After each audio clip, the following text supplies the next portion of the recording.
తుమ్మకూరు సభలో టీడీపీ అధినేత Chandrababu right now మాట్లాడుతున్నారు. లైవ్ లో చూద్దాం. ప్రభుత్వం యొక్క బాధ్యత కూడా ఉంటుంది. ప్రభుత్వం డబ్బులు ఇవ్వడం, ఆర్థిక సహాయం చేయడం కానీ, పేదవాళ్ళకి సబ్సిడీస్ ఇవ్వడం కానీ అన్నీ ఉంటాయి. కానీ ఇక్కడుండే వ్యక్తులు, మీ అన్నాన్ని గైడ్ చేసింది మీ బ్రదర్ యుఎస్ లో ఉంటాడు, అని గైడ్ చేశాడు. వీళ్ళ పెదనాన్న కొడుకు యుఎస్ లో ఉంటాడు, ఆయన గైడ్ చేసి ఆ పని చేశాడు. ఇప్పుడు నేను ఇక్కడ మిమ్మల్ని అందరినీ కోరేది ఏంటంటే, ఈ ఊర్లో ఉండే వాళ్ళందరి పేర్లు సర్పంచ్ తయారు చేస్తాడు. ఇక్కడ ఫార్చునేట్లీ మనవాడే ఉన్నారు, తెలుగుదేశం సర్పంచ్ ఉన్నారు.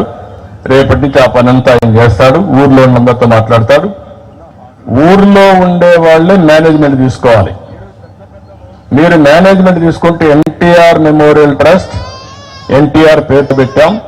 ఫెసిలిటేటర్ రోలు ఎన్టీఆర్ మెమోరియల్ ట్రస్ట్ తీసుకుంటాం. మేము చేస్తాం ఆ పని చేసి, ప్రపంచంలో ఉండే ఈ ఊరి మీద అభిమానం ఉండేవాళ్ళు, ఎన్టీఆర్ వల్ల బాగుపడిన వాళ్ళు, సమాజం వల్ల బాగుపడిన వాళ్ళు, నా వల్ల బాగుపడిన వాళ్ళు, ఈ ఊరిలో ఉండే కుటుంబాలను బాగు చేసే బాధ్యత తీసుకోమని ఒక అప్పీల్ ఇస్తాం. అది ఒక రోజు 2 రోజులు కాదు. ఈ విషయం మీరు గుర్తుపెట్టుకోవాలి. Short term, medium term, long term.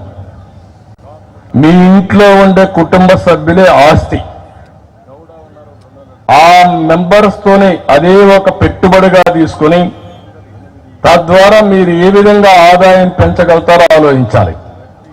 భూమి ఉంటే అదనం, లేకుంటే వాళ్ళలో స్కిల్ డెవలప్మెంట్ చేయడం, వాళ్ళ శక్తి సామర్థ్యాలను పెంచడం.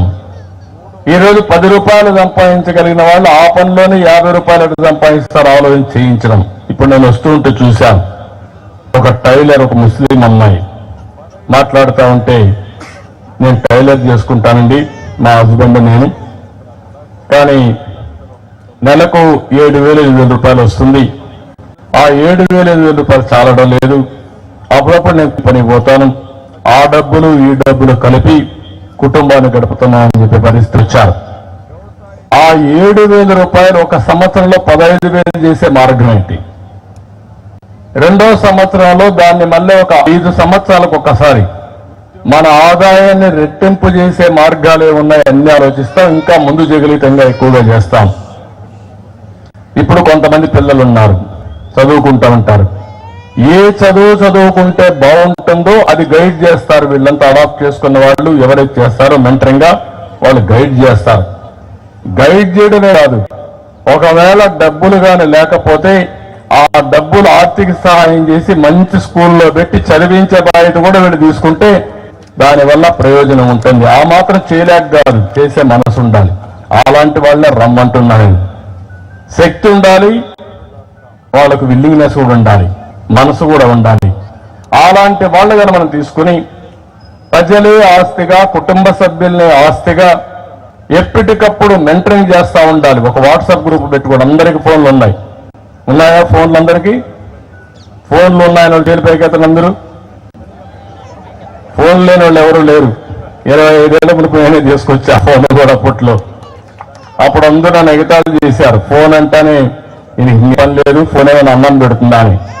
ఇప్పుడు అన్నం పెట్టడం కాదు, ఫోన్ లేకపోతే భార్య లేకపోతే భర్తగా ఉండగలుగుతున్నారు, భర్త లేకపోతే భార్య ఉండగలుగుతుంది, ఫోన్ లేకపోతే ఇద్దరు ఉండలేకపోతున్నారు. ఆ పరిస్థితికి వచ్చేసాం కమ్యూనికేషన్ లో. ఆ ఫోన్ పాజిటివ్ గా ఉపయోగించుకోవాలి. ఆ పాజిటివ్ గా ఉపయోగించుకోవడం అంటే ఒక వాట్సాప్ గ్రూప్ పెట్టుకొని ఆ 15 మందో 20 మందో ఆయన ఎవరైతే మెంటరింగ్ చేస్తాడో ఆయనకి సంబంధించి పెట్టుకుంటే, వాళ్ళకి ఏ కష్టం వచ్చినా, ఏ ఇబ్బంది వచ్చినా వాళ్ళతో కన్సల్ట్ చేస్తే ఈయన గైడెన్స్ ఇవ్వాలి. నేను ఒకటే చెప్తున్నా, డబ్బులు సంపాదించడం ఎంత ముఖ్యమో ఆ డబ్బుల్ని మీనింగ్ఫుల్ గా ఖర్చు పెట్టడం కూడా అంతే ముఖ్యం. మనం ఎంత పెద్దగా పైకి వచ్చాను కాదు, మన ఊర్లో పుట్టిన వాళ్ళు కూడా మనతో సమానంగా పైకి వచ్చినప్పుడు ఉండే ఆనందం ఇంకొక దాంట్లో ఉండదు. ఆ విషయం మీరు గుర్తుపెట్టుకోవాల్సిందిగా మరొకసారి కోరుతున్నా. నేను అందుకే ఒకప్పుడు జన్మభూమి తీసుకొచ్చా. జన్మభూమి తెలుస్తుంది రా కదిలిరా అని చెప్పి ఒక సాంగ్ కూడా రాయిపించి ఊర్లో స్కూల్స్ కానీ, రోడ్డు కానీ, శ్మశానం కానీ అన్ని పనులు చేయించాం. ఇప్పుడు ఇంకొక స్టెప్ ముందుకు పోతున్నా. పేరు కూడా నేను ఆలోచిస్తున్నా. P4 అని మన వాళ్ళు చెప్తున్నారు. ప్రభుత్వం, ప్రైవేట్, ప్రజలు, భాగస్వామ్యం ఇది, నలుగురు కలిసి చేసేది. ప్రభుత్వం ఇచ్చే డబ్బులు ఇస్తుంది, ప్రభుత్వం ఒక రెగ్యులేటర్ గా పనిచేస్తుంది, ఫెసిలిటేటర్ గా పనిచేస్తుంది.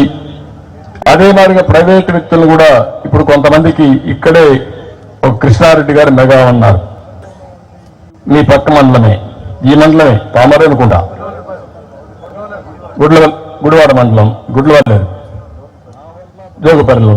ఆయన బాగా వ్యాపారం చేశాడు, డబ్బులు ఉన్నాయి, ఒక 30-40 కోట్ల రూపాయలు, లేకుంటే ఇంకా ఎక్కువ పెడుతుంటాడు, 50 కోట్ల రూపాయలు సంవత్సరానికి సిఎస్ఆర్ కింద పెడతాడు. ఆ 50 కోట్లు తీసుకుని ఒక 50,000 కుటుంబాలను అడాప్ట్ చేసుకుని ఒక సిఓ అని పెట్టి 50,000 కుటుంబాలని ఒక 5 ఏళ్లలో పైకి తేగలిగితే, ఒక కంపెనీ ఎట్లా తీసుకొస్తారు, ఆ విధంగా చేయగలిగితే ఎంత మార్పు వస్తుందో మీరే ఆలోచించండి. ఈ ప్రాంతం